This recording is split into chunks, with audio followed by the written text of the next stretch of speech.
Assalamualaikum warahmatullahi wabarakatuh. Welcome back with me again. I'm Ayu Suraya, and now we are talking about the portfolio. So before we go on, let's check what's the difference between portfolio and CV. Ada contohnya nih.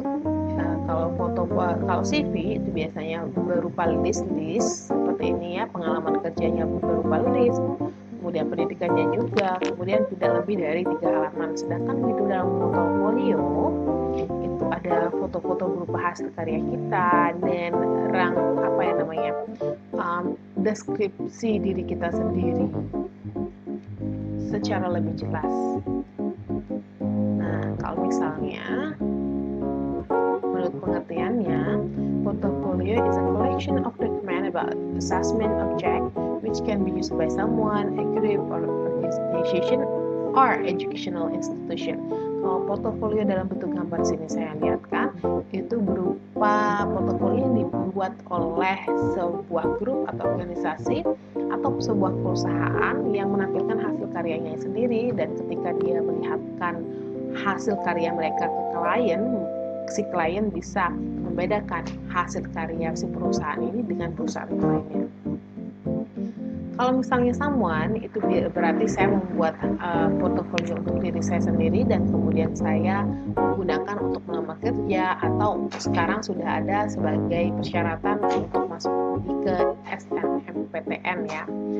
Kalau misalnya di educational institution, portofolio ini digunakan untuk mengoleksi atau memonitoring perkembangan students dan kemudian untuk melihat mengevaluasi apakah program mereka itu sudah sukses apa belum.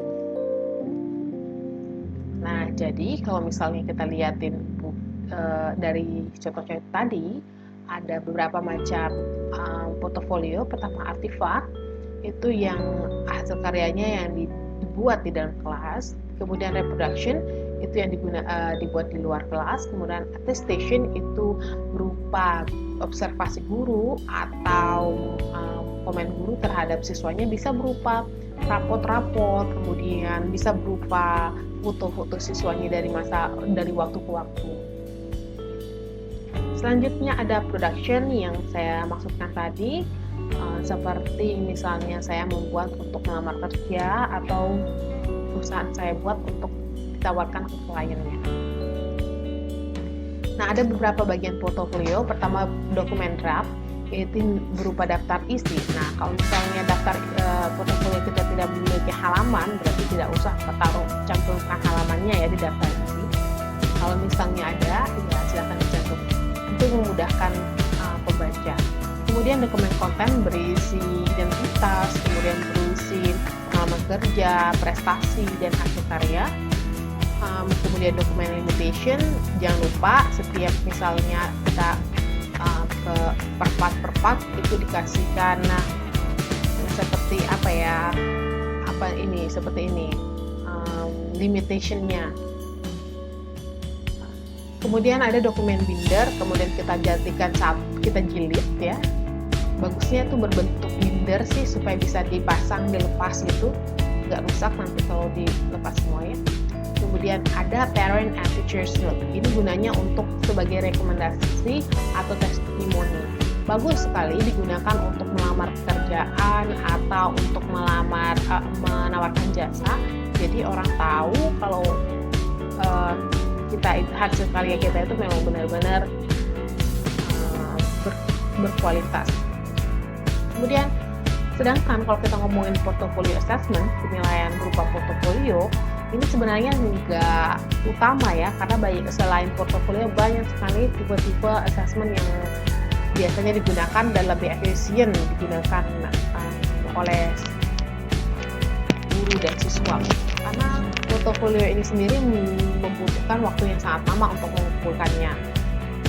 Jadi ini sebagai alternatif saja, dan untuk meningkatkan kemampuan siswa juga sih, supaya mereka bisa ngelihat feedback dari gurunya dan mereka sadar kalau gurunya itu sudah bekerja keras mengumpulkan hasil karya mereka, nggak dibuang ke bak sampah doang gitu ya, tapi dikumpulkan jadi satu. Next, jadi fungsi portfolio assessment itu sebagai sarana pembelajaran juga. Kemudian authentic assessment tool, jadi ada terpercaya ya hasil-hasil karyanya. Kemudian a dynamic self assessment tool, jadi kita sebagai guru dan siswa bisa melihat perkembangan siswa dari awal mereka masuk sampai akhir. Kemudian bisa sebagai summative and formative assessment tool, jadi di dalam situ bisa kita masukin summatifnya dan formative assessment dari karya-karya siswa kita.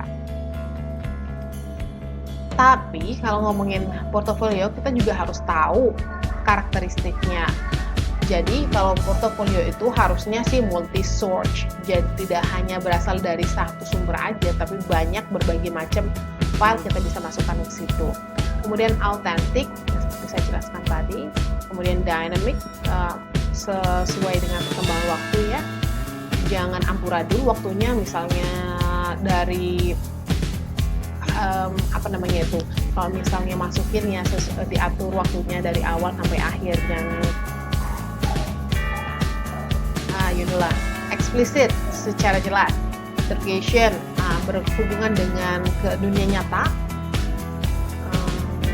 jadi apa implikasinya di kehidupan nyata, itu yang kita berikan tugas kepada siswa kita itu dengan lebih baik. Ownership, jangan sampai portofolio yang satu tertukar dengan yang lain. Jadi pas si A buka, ternyata memang itu hasil karyanya dia, bukan digabung-gabung sama hasil karyanya si B. Nanti judul FTP-nya itu portofolioku bukan portofolioku. Oke, garing.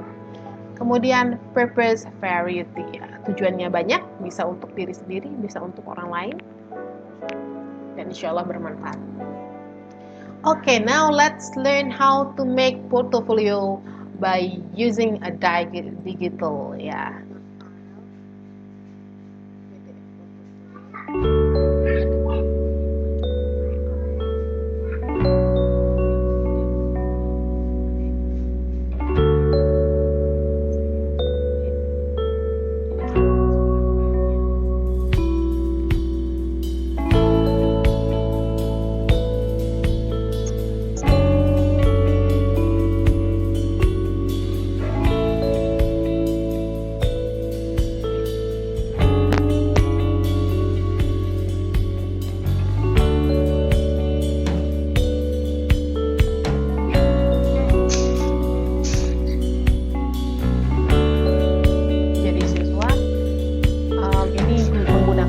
Adobe Acrobat Pro. Jadi sekarang kan nggak hanya pakai yang di print itu ya, tapi juga